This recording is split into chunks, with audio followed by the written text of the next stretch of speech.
जय श्री श्याम प्रेमियों, आज श्याम बाबा की कृपा से मुझे बाबा श्याम की कथा गाने का सौभाग्य मिला है, आप सबको बताने का सौभाग्य मिला है। उम्मीद करता हूँ आप सब इसको सुनेंगे और आगे भक्तों तक लेकर जाएंगे, जिससे हम दुनिया को बता सकें खाटू वाले श्याम जी कौन है। आइए सुनते हैं बाबा की कथा। सुनो सुनाए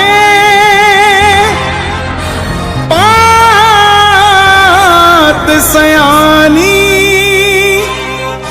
कैसे बने ये शीश के दानी,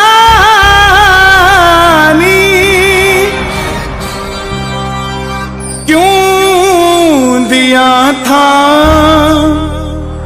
ये शीश दान में, क्यों कहलाए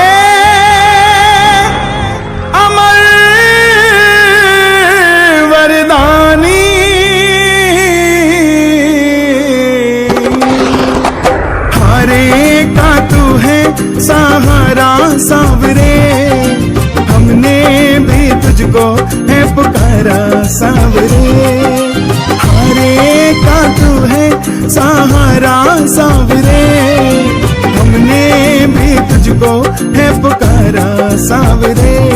नहीं और सहा जाए अब बोल कहाँ जाए, नहीं और सहा जाए अब बोल कहाँ जाए। ओ हरे का तू है सहारा सावरे, हमने भी तुझको है पुकारा सावरे।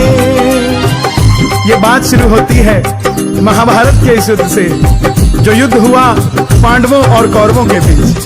कौरवों की रक्षा भगवान श्री कृष्ण की नारायणी सेना कर रही थी, और पांडवों की रक्षा गोविंद मेरो है, गोपाल मेरो है, गोविंद मेरो है, गोपाल मेरो है। श्री बांके बिहारी नंदलाल मेरो है, श्री बांके बिहारी नंदलाल मेरो है, गोविंद मेरो है, गोपाल मेरो है।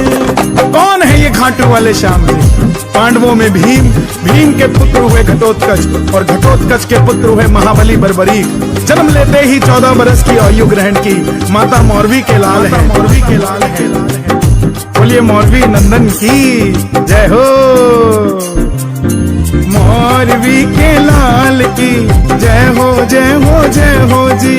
मौरवी के लाल की जय हो, जय हो, जय हो। माँ के पास गए, माँ मैं भी कुछ शक्ति प्राप्त करना चाहता हूँ। माँ ने माँ दुर्गा की तपस्या करने के लिए कहा, और माँ दुर्गा की तपस्या से 3 बाण ऐसे प्राप्त किए जिससे तीनों लोकों पर विजय पा सकते थे। इसीलिए आप और हम जयकार भी लगाते हैं। बोलिए 3 बाण धारी की जय।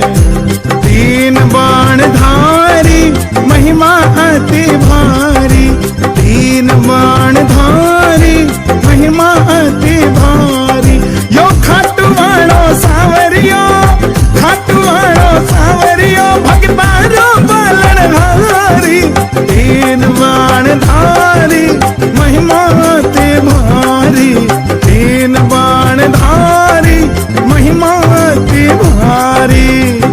जब इंसान के पास धन आता है तो उसको खर्चने का मन आता है, और जब शक्ति आती है तो उसका उपयोग करने का मन आता है। बर्बरीक के भी मन में आया कि इस शक्ति का उपयोग करना चाहिए। माँ के पास गए, बोले माँ मैं भी इस महाभारत के युद्ध में भाग लेना चाहता हूँ। माँ ने सोचा कन्हैया की सेना कौरवों के पास है, पांडव कमजोर होंगे, तो जाते जाते वचन ले लिया कि बेटा जा, मगर जाने से पहले 2 वचन दे। पहला वचन, जो युद्ध में हारेगा तो उसका सहारा बनेगा, और दूसरा वचन कि रास्ते में तुझसे कोई भी कुछ भी मांग लेगा तो इनकार नहीं करेगा। बर्बरीक नतमस्तक होकर निकल पड़े युद्ध की ओर, और जैसे मेरी माँ शेर की सवारी करती है, भोले बाबा नंदी की सवारी करते हैं हमारे बाबा श्याम। ओ लीले घोड़े असवार, खाटू वालो सावरियो, लीले घोड़े असवार, खाटू वालो सावरियो, सावरियो रे मारो सावरियो।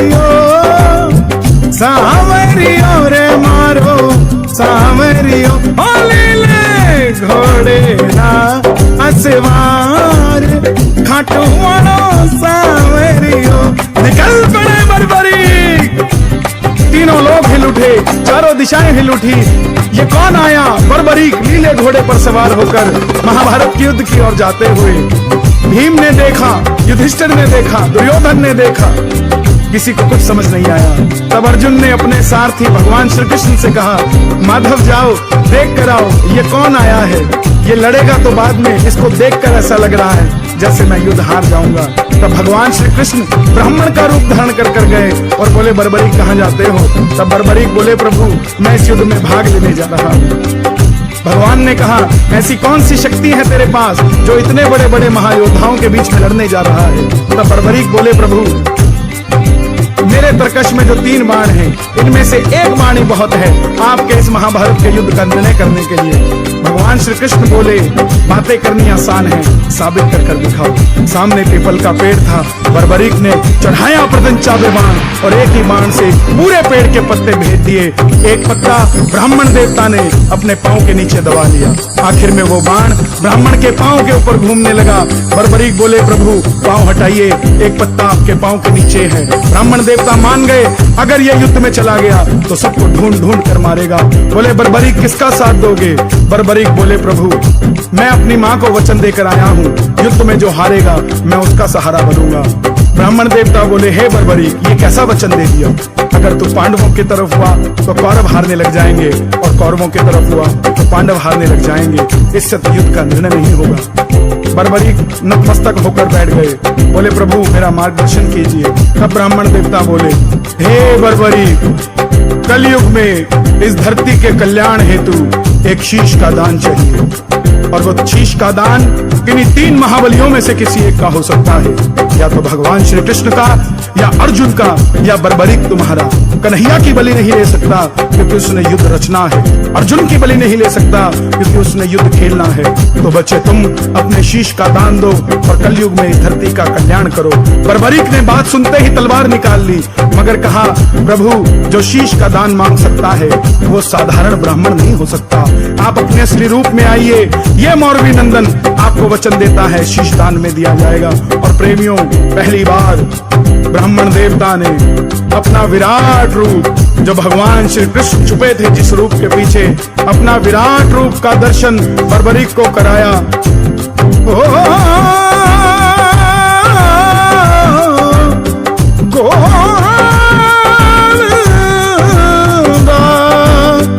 गोपाला।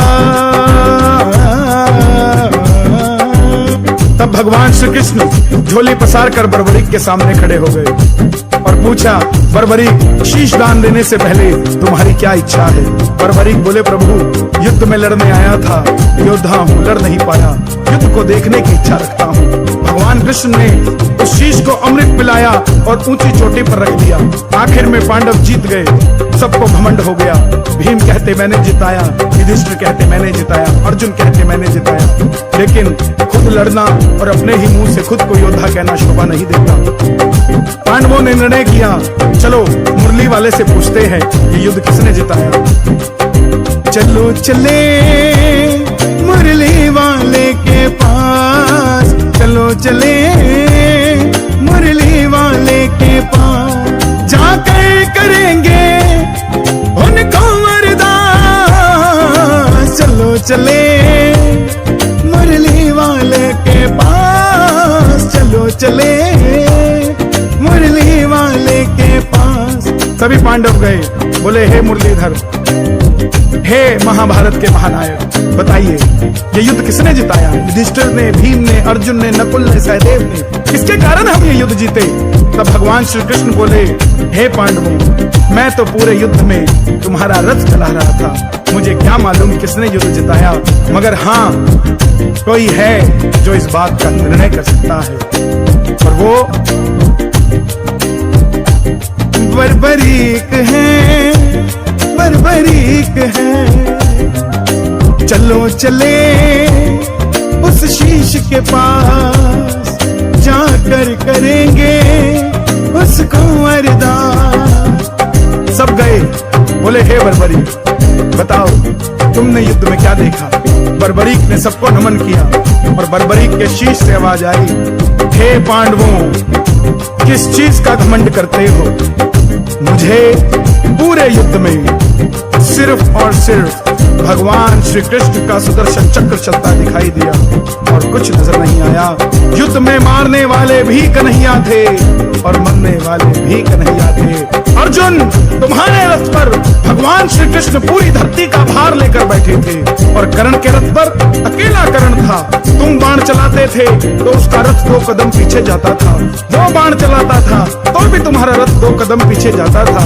अब तुम खुद निर्णय कर लो शक्तिशाली कौन था। तुम्हारी विजय इसलिए हुई क्योंकि तुम्हारे पलड़े में गोविंद मेरो है, गोपाल मेरो है, गोविंद मेरो है, गोपाल मेरो है। भगवान श्री कृष्ण थे तुम्हारे पलड़े में, इसलिए तुम्हारी विजय हुई। भगवान श्री कृष्ण को बर्बरीक का ये जवाब इतना पसंद आया, वरदान दे दिया, हे बर्बरी, जो मैंने तुम्हें अमृत पान करवाया है, तुम्हारा ये शीश अमर हो चुका है। कलयुग प्रारंभ होते ही मेरी 16 की 16 कलाएं तुम्हारे इस शीश में विराजित हो जाएंगी। जो वचन तुमने अपनी माँ को दिया है, जाओ, मैं उस वचन को वरदान बना देता हूँ। तुमने कहा था हारे का सहारा बनोगे, तुम्हारे दर पर कलयुग में जो भी हार कर आ जाएगा दोबारा दुनिया की कोई ताकत उसे हरा नहीं पाएगी। और तुमने कहा था रास्ते में तुमसे कोई भी कुछ भी मांग लेगा, तुम इनकार नहीं करोगे। जाओ, मैं ये वरदान देता हूँ, तुम्हारे दरबार में पहली बार जो भी हार कर आ जाएगा कभी खाली वापस नहीं जाएगा। और जैसे जैसे कलयुग बढ़ेगा तुम घर घर में पूछे जाओगे, हारे के सहारे खाटू वाले श्याम जी कहलाओगे। आओ प्रेमियों, गुणगान करें उन्हीं श्याम बाबा का। ये वही खाटू वाले श्याम जी हैं जो महाभारत के महानायक बर्बरीक थे। वही बाबा श्याम बनकर, लीले घोड़े के अस्वार बनकर, हारे के सहारे बनकर, लखदातार बनकर खाटू दरबार में बैठे हैं, खाटू धाम में बैठे हैं। मांगा था शीश का दान मुरली वाले ने, मांगा था शीश का दान मुरली वाले ने, दे दिया था शीश उतार खाटू वाले ने, दे दिया था शीश उतार खाटू वाले